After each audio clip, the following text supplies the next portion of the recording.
What's going on, guys? Andrew Piluk Hockey here, back again, finally with another Leafs video. Now, this is exciting times. The Toronto Maple Leafs are back. The Toronto Maple Leafs are going to be playing against the Columbus Blue Jackets in the 2020 NHL Stanley Cup playoff qualifiers, the qualifying round. Right now, I've got the schedule up right here. Game 1 goes August 2nd. Then Game 2 will be August 4th.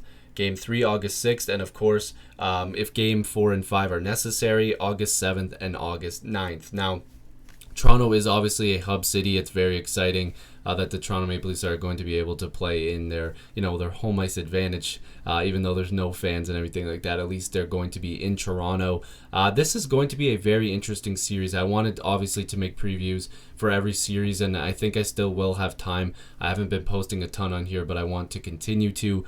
Obviously, because I'm a Leaf fan, I wanted to make this preview video, and I know there's a lot of Leaf fans out there that have been wanting to see my video and my take on it. But the Toronto Maple Leafs and the Columbus Blue Jackets are actually pretty similar if you look at some of these numbers. Now, obviously this season, Boston was incredible, but if you go down and look at 8 and 9 right there, 81 points apiece for the Leafs and the Columbus Blue Jackets, and they both played 70 games, of course. Some of the numbers there in terms of wins and losses and overtime, of course, you can see Columbus had far more points in overtime there. They had 15 to Toronto's 9 overtime play losses.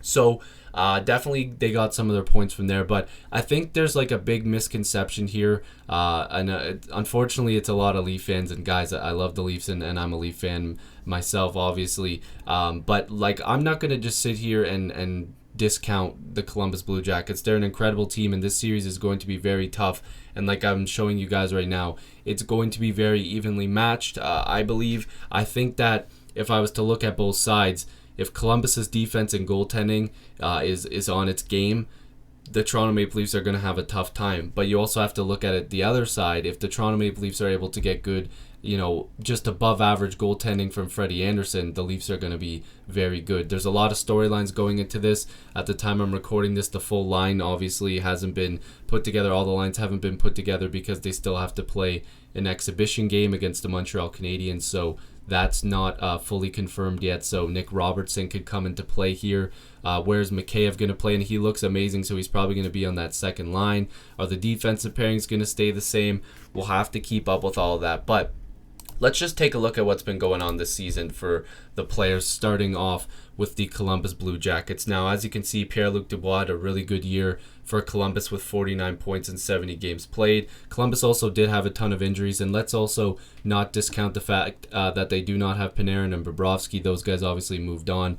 Panarin to New York, and Bobrovsky went to Florida. So big changes for them, and they still stayed. They actually are probably better suited to play against the Leafs now, because it seems like the Leafs were able to light up Bobrovsky quite a bit, but you never know when he gets hot. But Pierre-Luc Dubois, again, really talented player. I'm a big fan of him. I think he's awesome. Gustav Nyquist, 42 points in 70 games played, and I really like him on Columbus. I think that was a solid pickup for them. Zach Werenski, 41 points, 63 games played. If I'm seeing that correctly, of course, the numbers are a little bit blurry on my side here. Bjorkstrand, 36 and 49. You guys can see down the list. Nick Foligno made a promise to his kids that he was coming home with the Stanley Cup, so pretty big promise there.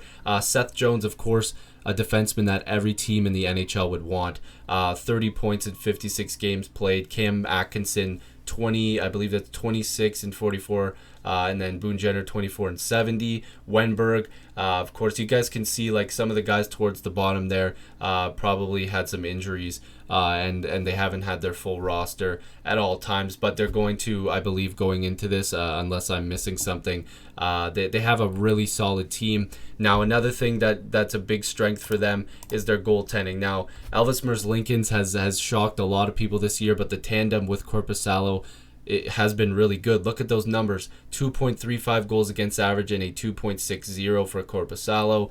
And then you have, save percentage-wise, a 923 for Merzlikins with 5 shutouts. He was a great story this year. 2.60 goals against average for Korpisalo with 2 shutouts. So if their goaltending is really good, if it stays like this, Columbus is going to be a very difficult team to beat. But if the Leafs are able to expose the goaltending and score the lights out, this series could be quick, but I really do think this series could go the distance. Now, if we're looking at the other side, we're going to be looking at the Toronto Maple Leafs. They're way more top-heavy when it comes to their points. Austin Matthews, again, 80 points in 70 games played. Great year for him. 67 points in 59 games played for Marner.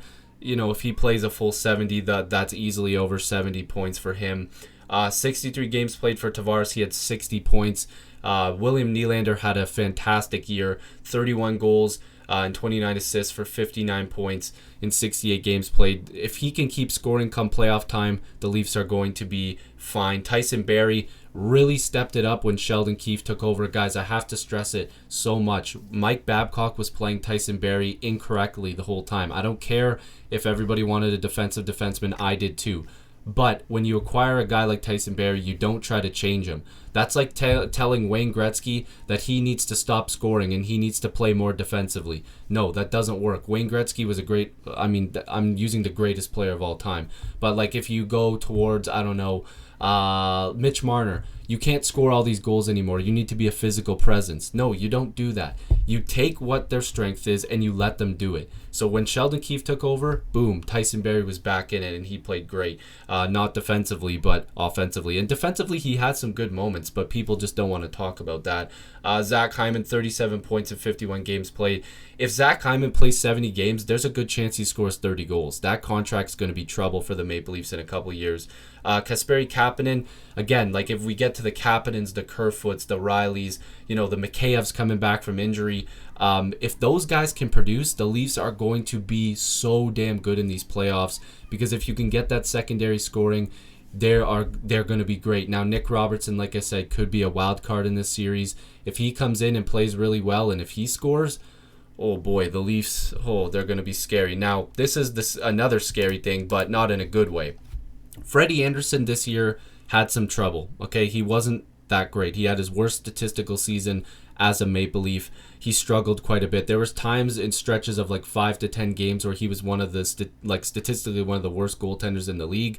So if he can play just above average, if he can get that save percentage to like 9-10, 9-15 in the playoffs, boy, the Leafs will be set up very good, because there was a stretch this year where Freddie was like in the 800s, and like that's way below league average. That's not good. So 2.85 goals against, 909 save percentage.